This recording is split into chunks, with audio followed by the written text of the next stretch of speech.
ખાસ તો આજે જે અહીંયા રૂડીબેનનું સન્માન અને આપના ઘર જોવાનો અમને લાભ મળ્યો એ બધો અશોકભાઈની કૃપાથી છે.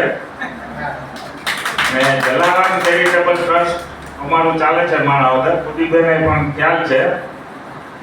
165 ટિફિન રોજ નિરાધાર લોકોને પહોંચાડીએ છીએ બપોરે. અમારા પ્રમુખ છે વિજયભાઈ મસરૂ, પણ આજે એને ફેમિલીમાં કામ હોવાને કારણે નથી આવી શક્યા. બીજી અમારી પ્રવૃત્તિ છે દર 11 ગાયોને લાડવા. પછીની પ્રવૃત્તિ હમણાં અમે 108 રાંદલ માતાના લોટાનું આયોજન કરેલું હતું.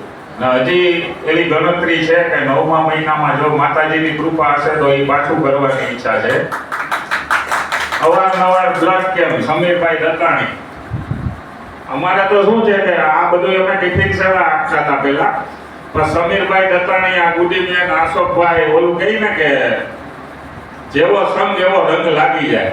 તો આ લોકો અમારા માવતા થઈને અમને એવો સંગ લગાવ્યો છે, નવો નવો અમને લાગ્યો છે. એવી જલારામ બાપા પ્રાર્થના કરીએ.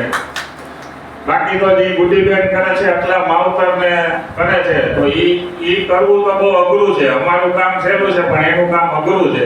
ને આવું નવું કરે ને કાં દવારે નવું એમ કહી છે કે વૃદ્ધાશ્રમ બનાવીએ તો અમારા માટે થોડું કામની જગ્યા રાખજો, જેથી અમે થોડું સારું કાર્ય કરી શકીએ.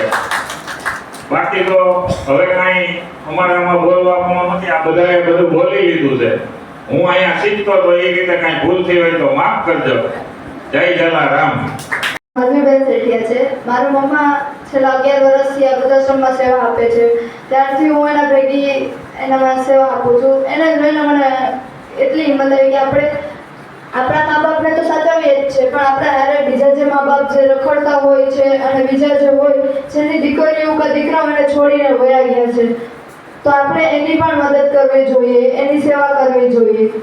હું બસ એટલું જ મમ્મા પાસેથી શીખી કે આપણે ગામ બધાની સેવા કરે. સેવા કરવાથી મેવા મળે. અને